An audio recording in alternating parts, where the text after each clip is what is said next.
Eu sou Juliano Ota, CEO da Telenote do Meleiro, uma empresa do Grupo Saint-Gobain, uma empresa de materiais de construção. Nós estamos no comércio e na distribuição de materiais de construção e temos o objetivo de facilitar a obra dos clientes.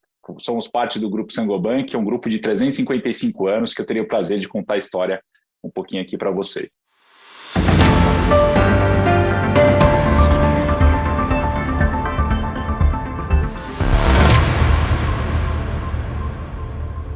Hoje o que a gente mais vê é discurso polarizado, falando que é ruim ou é bom, que é muito bom ou que é muito ruim. E eu acho que tudo tem um equilíbrio, e nós temos que buscar, mesmo com o que a gente tem aí, gostando ou não gostando, a gente tem que buscar trazer propostas concretas. É assim que a gente avança. Não é com críticas extremistas que a gente vai avançar.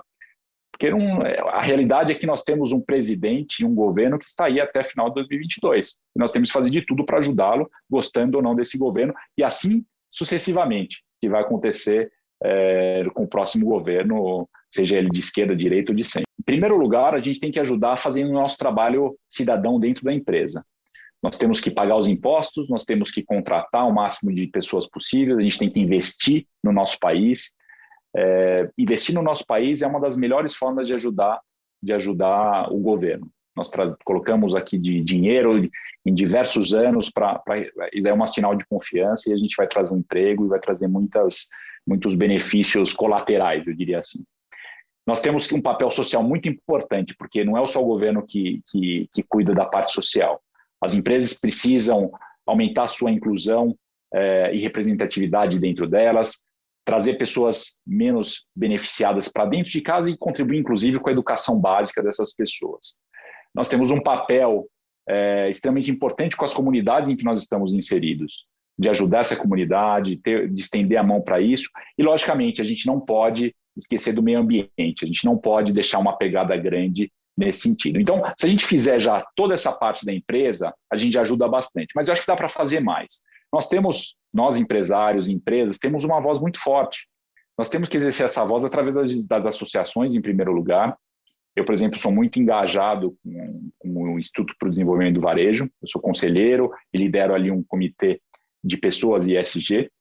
Eu acredito que através dessas associações sérias, a gente consegue ter uma voz para a população e com o governo, um diálogo muito próximo, dando propostas, não somente criticar ou sugerir em vão. A gente trazer propostas, que é o que a gente faz no IDV, todos os meses, a gente traz sempre autoridades mais altas para que a gente traga propostas que são boas, na verdade, para o Brasil. Não necessariamente para o varejo, mas boas para o Brasil.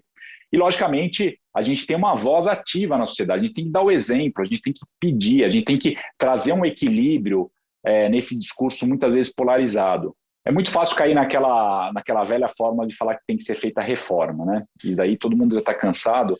E eu acho que não é uma boa forma de dizer, porque as reformas têm aparecido, a gente vê que elas não resolvem absolutamente nada.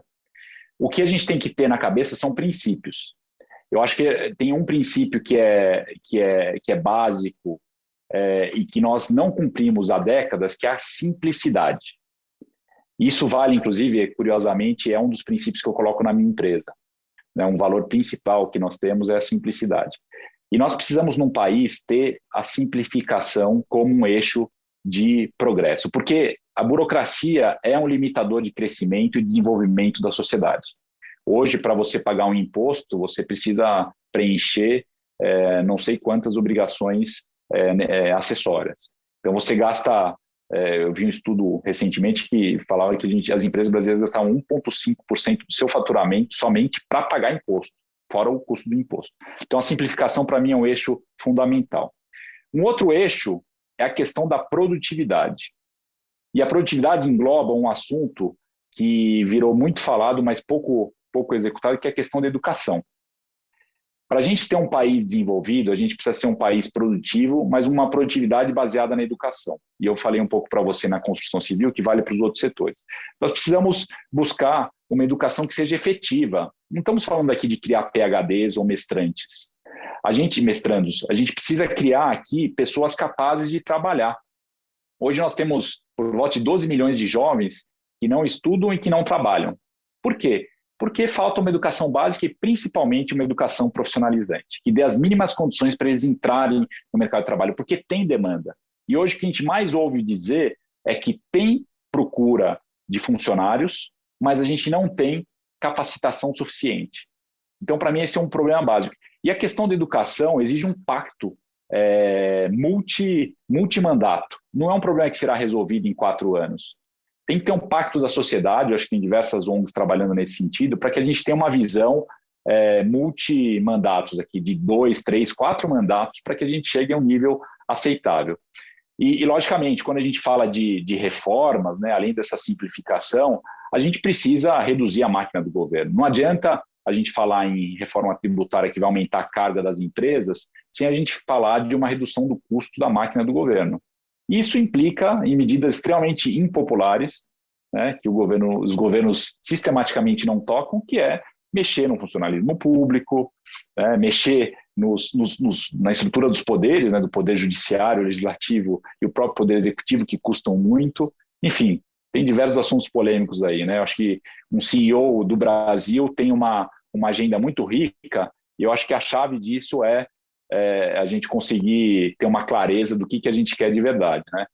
Eu acho que tem uma reforma também política que atrapalha tudo isso, né? Eu acho que a gente deveria buscar ter um sistema em que a reeleição não existisse, porque a gente sabe que a primeira coisa que acontece quando um político entra no cargo é já pensar no próximo eleição, né? Isso é um problema em todas as democracias do mundo. Se a gente olhar 10 anos atrás, nós tínhamos o que eu chamo de home center antigo, que é o home center daqueles materiais mais básicos que a gente usava para fazer as grandes reformas em casa. Mas o que tem acontecido, principalmente nessa última década, é uma busca do consumidor por suprir missões mais ligadas ao bem-estar. E com isso, a gama de produtos e serviços desses home centers foram se aproximando de verdadeiras casas de decoração, lojas de decoração e lojas de serviço. Então, eu digo que o setor de home center está indo mais no sentido de virar home center inteligente, em que você ajude os consumidores não com produtos, não com serviços, mas a resolver as missões que eles querem, as missões de bem-estar, de privacidade, de segurança nos lares deles, sejam eles casas, apartamentos. E isso tem sido um movimento acelerado nos últimos anos pelo digital, porque a concorrência se acirrou, a disponibilidade de produtos e serviços também, então fez com que o setor de home center acelerasse esse desenvolvimento. E, além disso, a pandemia trouxe adicional, eu diria, um olhar especial para a casa, em que a casa foi valorizada, virou protagonista ainda mais da vida das pessoas, virando escritório, virando academia, virando tudo, na verdade. E, com isso, acelerou também a demanda e eu diria, a exigência desse consumidor, que também, na pandemia, pôde comparar também os serviços com outros serviços, não de construção e não de varejo, como, por exemplo, o iFood. Eu costumo dar esse exemplo de que a pandemia acelerou essa comparação, essa experiência líquida, que a gente chama líquida porque ela se transfere de um setor para o outro. Então, hoje, eu peço uma comida no iFood e chega em 1 hora. Por que eu não posso pedir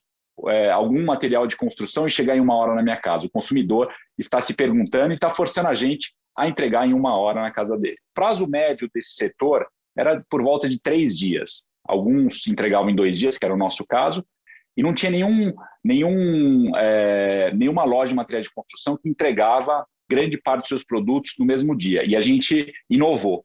Nós entregamos hoje boa parte da nossa gama de produtos em 6 horas, em até 6 horas. E agora nós estamos reduzindo um pouco essa cesta para poder entregar em 1 hora, em algumas localidades mais perto dos centros de distribuição e das lojas. Então, a gente está chegando muito próximo aí do iFood, do Rappi, para que o cliente não tenha que esperar, porque, no final das contas, a conveniência hoje é uma das maiores exigências desse consumidor mais digital. Todas as empresas hoje elas têm que se perguntar onde que eu vou me posicionar, em que necessidade que eu sou fundamental, que eu sou imprescindível para o meu cliente.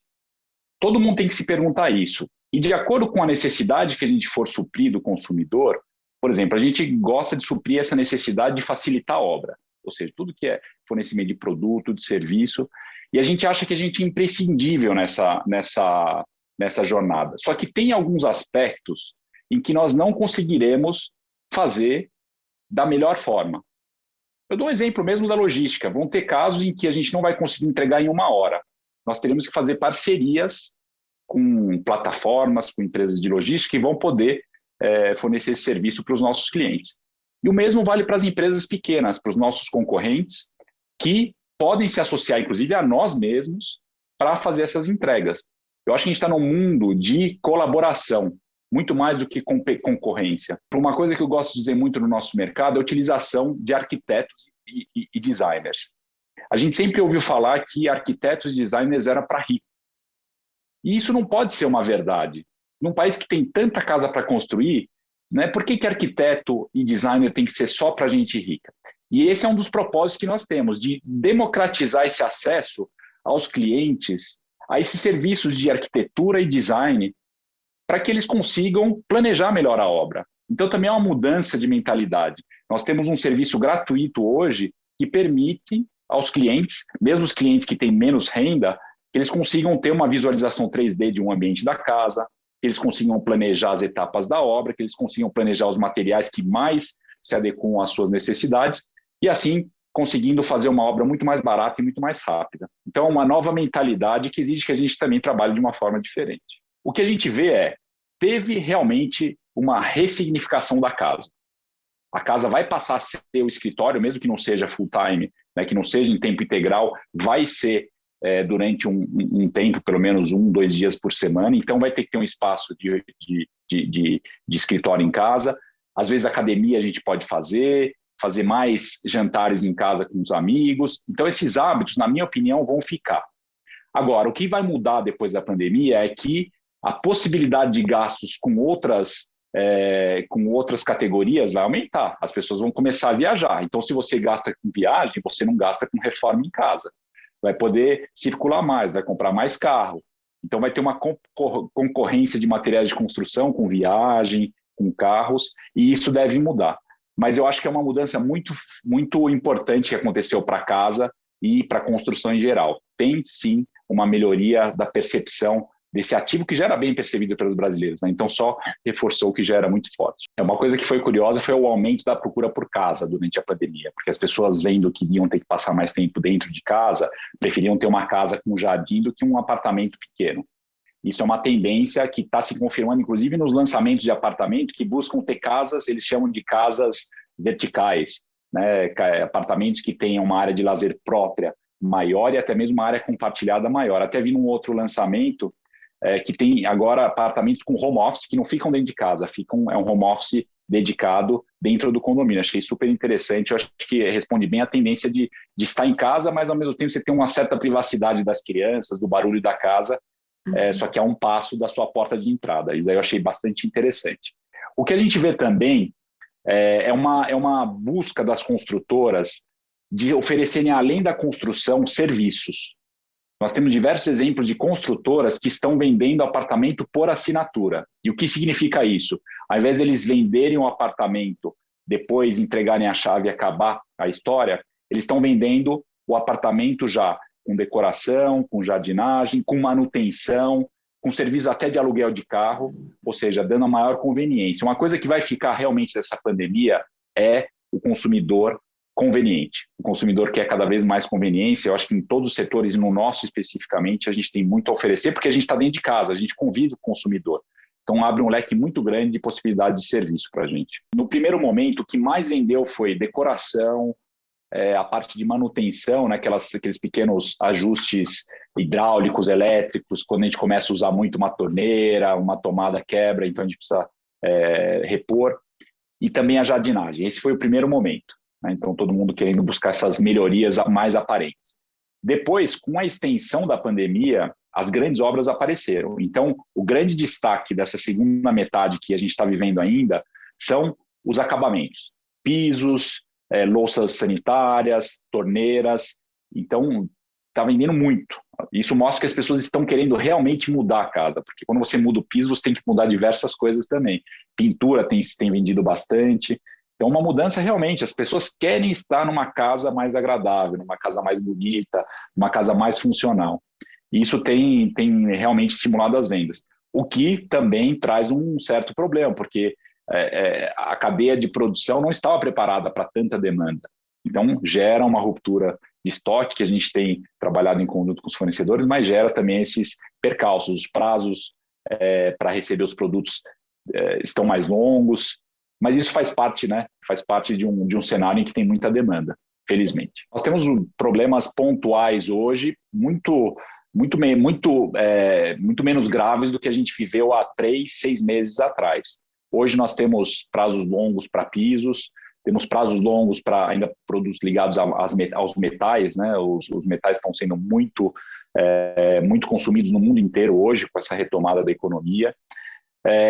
O que eu sempre digo, né? Nós temos que ter uma relação de parceria com os nossos fornecedores, para que quando tiver o produto no fornecedor, ele privilegiar a nós. E parceria não quer dizer comprar mais.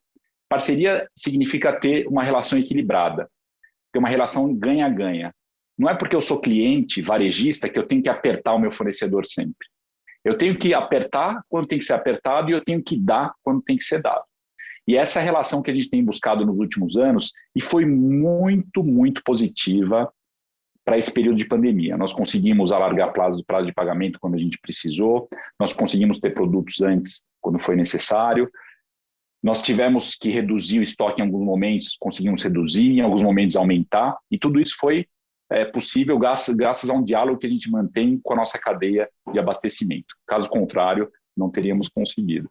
Tem uma briga pelo cliente. O cliente está cada vez mais infiel, mais volúvel. Então, qual é o princípio básico do marketplace? Ele abre os tentáculos dele para capturar o cliente onde quer que ele esteja. Então, esse é o conceito do marketplace extenso, como nós temos o Magalu, B2W, Mercado Livre. Então, eles investem em tudo, absolutamente tudo, em produtos e serviços para ter os tentáculos mais largos e capturar o cliente. Porque o custo de aquisição de cliente está cada vez mais alto, mesmo no digital.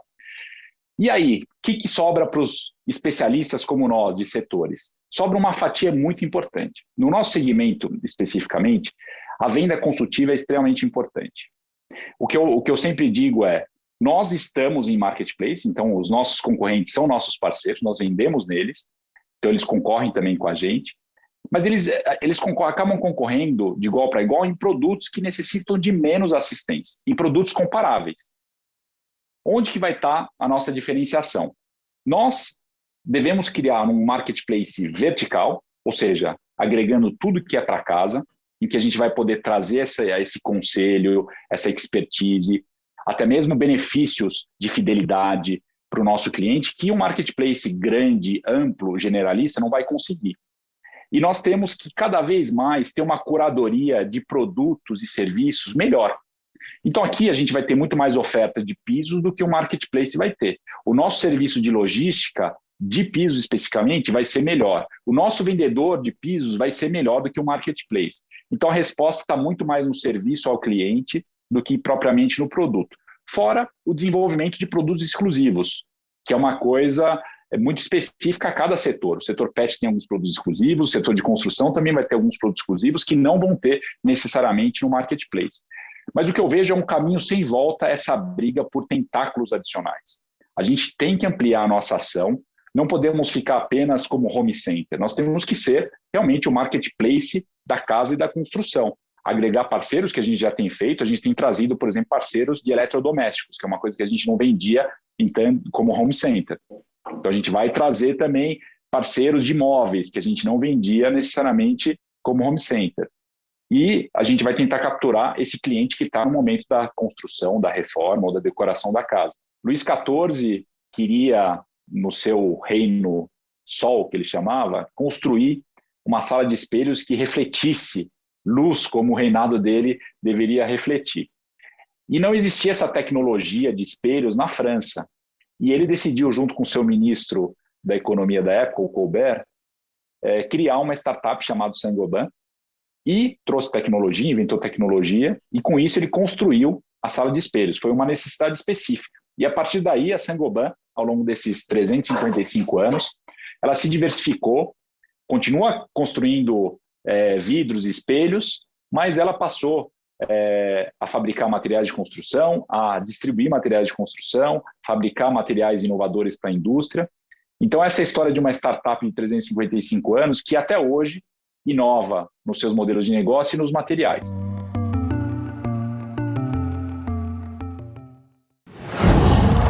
Qual